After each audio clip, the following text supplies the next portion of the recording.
हमारे लिए आज के समय में पत्रकारिता की स्वतंत्रता का क्या महत्व है, इसी बात पर चर्चा करने के लिए हम हर वर्ष इस दिन को मनाते हैं। तो जैसे आप सबको भी पता होगा कि सबसे पहले जब पहल हमारी यूएनओ और यूनेस्को ने मिलकर होगी और इस दिन को मनाने का फैसला किया गया, जिससे हम पूरे विश्व में पत्रकारिता को प्रमोट कर सकें। आए दिन देखते हैं कि सरकारें जो है यानी हर देश में प्रेस पर प्रतिबंध लगाने की कोशिश है, उसमें किसी न हर तरीके से। और उसका कारण क्या है? उसका कारण ये है कि हमारे ऐसे तबके से जुड़ा हुआ है जो आपकी समस्याओं को, आपकी बातों को, आपकी हर उस बात को आप तक और सरकार तक का माध्यम है जो पहुंचाते हैं। सरकारें इनसे सबसे बड़ा अंकुश अगर किसी विषय से लगता है तो वो हमारा प्रेस की एक माध्यम है। आज का विषय जो आप लोगों को भी दिया गया उसमें ये था कि चेंजिंग रोल ऑफ प्रेस और इन इलेक्शन यानी कि चुनावों के समय प्रेस की क्या भूमिका थी है और क्या हो रही है, इस पे हम चर्चा करने के लिए इस बार आज का ये दिन हम मनाने के लिए हुए हैं। तो सबसे पहले हम अपनी चाचा का स्वागत करेंगे। मैं चाहूंगी हमारे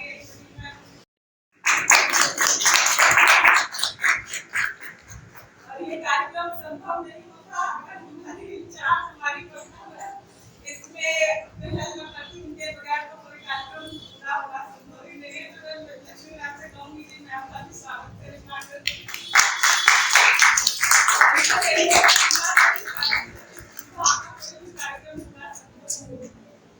तो आगे बढ़ते हैं।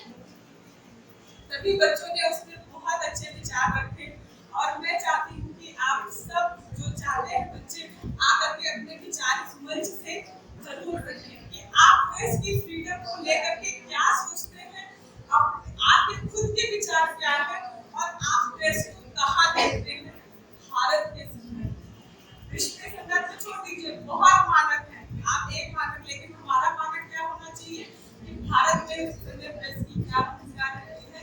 इस पर चर्चा करने के लिए पहले बच्चा कौन आना चाहेगा? शरीफा। अच्छा, मैं चाहूंगी कुछ लड़कियों में कविता सुनाना चाहूंगी। ये मीडिया को लेकर है। मैं आप सबके सामने अपनी लिखी हुई कुछ पंक्तियों में कविता सुनाना चाहती हूँ। ये मीडिया को लेकर है। मेरा नाम, मैं एक मीडिया हूँ। मैं एक मीडिया हूँ जो संचालन का कार्य करता हूँ। मैं एक मीडिया हूँ जो संचालन का कार्य करता हूँ। पल पल की खबरों को घर घर पहुँचाने का कार्य करता हूँ। पल पल की खबरों को घर घर पहुँचाने की कोशिश करता हूँ। मैं एक मीडिया हूँ जो संचालन का कार्य करता हूँ। लोगों का मुझ पर पूरा विश्वास है। लोगों का मुझ पर पूरा विश्वास है। उस विश्वास को मैं बनाए रखने की कोशिश करता हूँ। उस विश्वास को बनाए रखने की कोशिश करता हूँ। मैं एक मीडिया हूँ जो संचालन का कार्य करता हूँ। मैं एक मीडिया हूँ जो संचालन का कार्य करता हूँ। लोगों के सवालों का जवाब मांगने की कोशिश करता हूँ। लोगों के सवालों का जवाब मांगने की कोशिश करता हूँ। समाज की घटनाओं से लोगों को रूबरू कराने की कोशिश करता हूँ। लोगों को रूबरू कराने की कोशिश करता हूँ। मैं एक मीडिया हूँ जो संचालन का कार्य करता हूँ। मैं एक मीडिया हूँ जो संचालन का कार्य करता हूँ। कुछ खबरों में जान जाने का डर होते हुए भी उन खबरों को आप तक पहुँचाने की कोशिश करता हूँ। मैं एक मीडिया हूँ जो संचालन का कार्य करता हूँ। मैं एक मीडिया हूँ जो संचालन का कार्य करता हूँ। मेरा कार्य लोगों को व्यापार का कार्य करता है। मेरा कार्य लोगों को व्यापार का कार्य करता है। मैं लोगों को सच्चाई दिखाने की कोशिश करता हूँ। मैं लोगों को सच्चाई दिखाने की कोशिश करता हूँ। मैं एक मीडिया हूँ जो संचालन का कार्य करता हूँ। मैं एक मीडिया हूँ जो संचालन का कार्य करता हूँ। Thank you. करके आपके फर्स्ट सेकंड थर्ड और कंसोलेशन प्राइज निकालेंगे। मेरठ कॉलेज के, IMT के और दूसरे जितने भी बच्चे यहाँ हैं संयुक्त मंगल पार्टी से हैं, आप सभी बच्चों को बहुत बहुत हार्दिक अभिनंदन कि आपने इस इवेंट में भाग लिया। और सबसे महत्वपूर्ण भाग लेना ही होता है, क्योंकि भाग लेने के लिए आप पढ़ते हो, लिखते हो, उस विषय को समझने की कोशिश करते हो, फिर उसको प्रेजेंट करते हो। उस प्रेजेंट में थोड़ा ऊपर नीचे हो सकता है, लेकिन बेसिक बात है कि उस विषय की आपने जानकारी ली, उसको देखा, समझा, उसके संदर्भ में आपका अपना एक दृष्टिकोण विकसित होता है। और पढ़ाई का असली मकसद यही होता है कि आप उस दृष्टिकोण को विकसित करें। उसमें किसी का कम, किसी का ज्यादा, किसी की अप्रोच किस तरह की है, किसी की अप्रोच किस तरह की है, उसके बेस पर थोड़ा सा ऊपर नीचे हो जाता है। अदरवाइज जो प्राइजेस होते हैं वो सिर्फ इंस्पिरेशन होते हैं आपके लिए, लेकिन महत्वपूर्ण होता है आप सबका इसमें भाग लेना। हमारे कॉन्स्टिट्यूशन भी आर्टिकल 19 को आपको प्रेस फ्रीडम के साथ जोड़ करके चलता है, यानी आर्टिकल 19 में ही जितनी व्यक्ति को स्वतंत्रता है उतनी ही आपकी प्रेस को भी स्वतंत्रता है। और प्रेस को इसके साथ साथ, क्योंकि उसका अपना एक स्ट्रक्चर्ड रूप होता है, तो वो व्यक्तियों की और संस्थाओं के सबूत की सुरक्षा के लिए सरकारों से या उसको रेगुलेट करने वाली जितनी संस्थाएं हैं उनसे सबसे क्रॉस क्वेश्चनिंग करके, उनकी चीजों को उठा करके, डाटा को उठा करके उनमें सुधार करने के लिए, उसको चुनौतियां जो रहती हैं उससे रूबरू कराने के लिए उसका काम प्रेस करती है। अभी बच्ची ने बोला जो चुनौतियां इस समय है कि प्रेस पर अप्रत्यक्ष रूप से जो कंट्रोल है, जिसकी वजह से आप भी देखते होंगे जो मेन मीडिया के चैनल्स आपको दिखाई देते हैं उन पर सब पर एक ही तरह के रिपीटेड न्यूज चलती है। yes. आप लोग का तो शायद मुझे नहीं पता, लेकिन हम लोगों में से काफी लोग उस एज में स्टूडेंट रहे हैं जब हम दूरदर्शन से कंपटीशन की तैयारी किया करते थे। न्यूज में जो आता था, एनालिटिकल प्रोग्राम जो आते थे, एनालाइज करने वाले, और स्पोर्ट्स की न्यूज, टेक्नोलॉजी की न्यूज, साइंस की डेवलपमेंट की न्यूज, वो सारी न्यूज ऐसी होती थी जो स्टूडेंट को भी और पूरे नागरिकों को डेवलपमेंट की भी जानकारियां देती थी। अब न्यूज का स्वरूप भी बदल गया है, न्यूज के स्वरूप को देने वाले का, प्रस्तुत करने वाले का तरीका भी बदल गया है, जो कि ठीक नहीं है। इसी दृष्टि को आप देख सकते हो, जब आप वर्ल्ड प्रेस डे चूंकि हम मना रहे हैं, तो वर्ल्ड प्रेस इंडेक्स में भारत का कहाँ स्थान है? किसी ने देखा? अपना स्टेट तैयार किए, कहाँ है, कितना स्थान है? 161। सबसे ऊपर कौन है? ऊपर के 10 में से किसी का नाम पता? ऊपर के 10 है ना? मतलब प्रेस की फ्रीडम जहाँ मेंटेन है, ऐसे देशों में ऊपर की रैंकिंग वाले देश कौन कौन से? स्वीडन और इंग्लैंड। ऐसे छोटे छोटे देश हैं। उसकी अगर आप डेमोग्राफी की देखोगे तो उनका एरिया बहुत छोटा है, पॉपुलेशन छोटी है, दैट इज अनदर थिंग। लेकिन अगर आप उसकी व्यवस्था को देखोगे तो वहाँ रूल ऑफ लॉ का शासन है, यानी कि हर काम नियम से होता है, उसमें कोई एक वर्ड इधर उधर नहीं है, ट्रांसपेरेंसी उन रेगुलेशंस में है, जिसकी वजह से प्रेस की फ्रीडम भी वहाँ रहती है और नागरिक भी इन्वॉल्व में रहते हैं। तो बहुत ज्यादा आंकड़ों में या दूसरी चीजों के प्रस्तुतिकरण को राजनीतिक व्यवस्थाओं से नहीं जोड़ा गया है।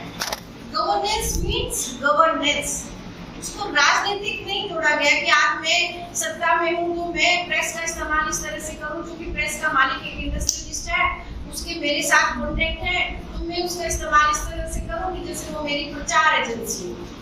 जब ये रूप ले लेती है कोई भी प्रेस या कोई भी सिस्टम, तो जो लोकतंत्र का चौथा खंभा होता है, समझ लीजिए वो गया।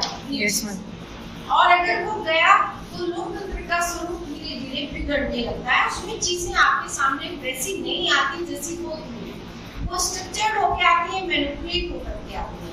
ये एक सिस्टम की बात नहीं करती, जहाँ भी ऐसी स्थिति होती है, अक्सर वहाँ होती है ये स्थिति जहाँ पर कंट्रोल किसी एक व्यक्ति का शासक पर होता है। इसमें आप डिक्टेटरशिप वाले भी ले सकते हो, कुछ कॉन्स्टिट्यूशनल प्लस ऑटोक्रेसी वाले को जहाँ सिस्टम होता है, आप उन सिस्टम्स को भी इसमें ले सकते हो। वहाँ पर प्रेस का आपको ये देखने को मिलता है।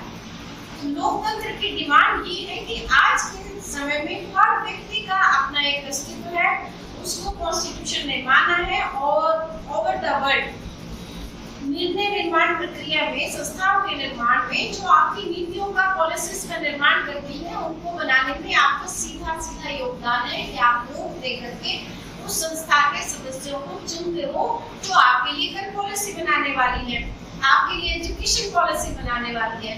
तो किस व्यक्ति को चुनोगे? जिसके बारे में जानते हो, मीडिया से जानोगे, सोशल मीडिया से, अखबारों से, दूसरी चीजों से।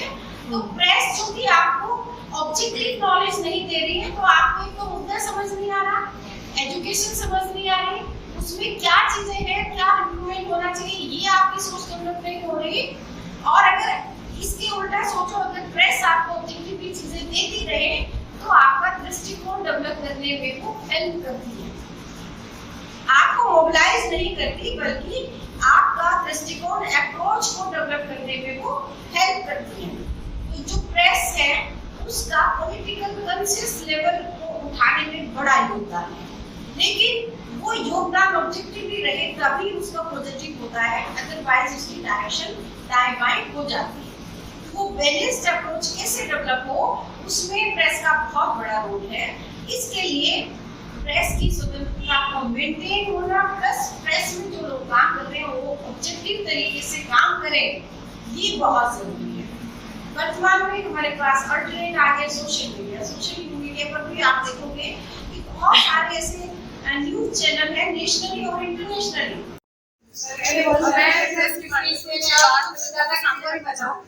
और जैसे कि हम जानते हैं प्रेस जो है किसी न्यूज़ नहीं है, अच्छा टाइटल ठीक है, उसके कुछ नेगेटिव साइड भी है, कुछ पॉजिटिव साइड है। पॉजिटिव हम जानते हैं कि इंफॉर्मेशन सोर्स है, ओपिनियन पब्लिक ओपिनियन बताता है, लेकिन कहीं ना कहीं हम मेरा नाम दक्षिता है, आज world press world press freedom day के अपने विचार यहाँ पे प्रस्तुत करना चाहती हूँ। वर्ल्ड प्रेस फ्रीडम डे इसलिए थोड़ा सा आपको देख के चलना होगा कि कॉन्स्टिट्यूशन के अंदर क्या दिया गया है कि कितनी हमें फ्रीडम का मतलब होता है कि फ्री है पूरी चीजों से। लिबर्टी का मतलब ये है कि इंडिया की सॉवरेनिटी को ध्यान में रखते हुए अपने विचारों का रखना। तो प्रेस को सिर्फ इतना देखना चाहिए कि भारत को कोई नुकसान नहीं हो रहा है उससे, बाकी चीजें उन्हें बिल्कुल एकदम फ्रीली बोलना चाहिए। तो बस मुझे यही बोलना था इस बारे में।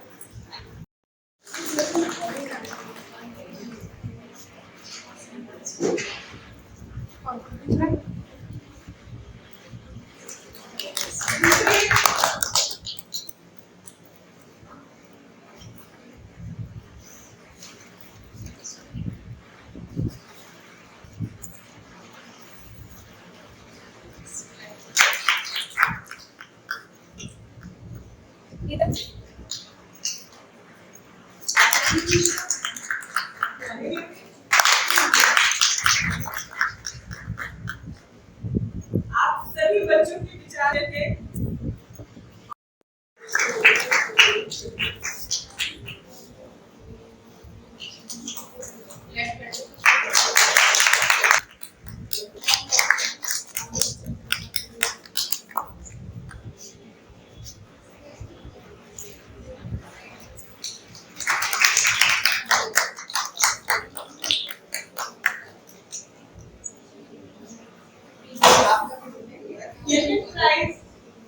उत्कर्षा सिंह, SLPG कॉलेज, मेरठ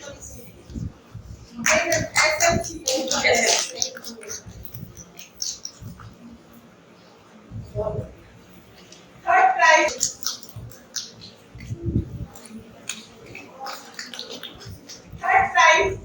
खुशी खतन, IIMT कॉलेज, मेरठ।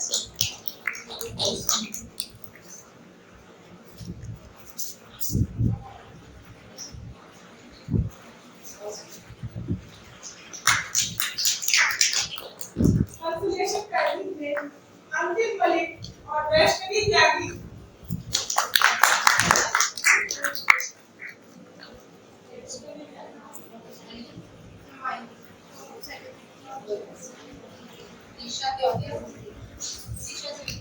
दिशा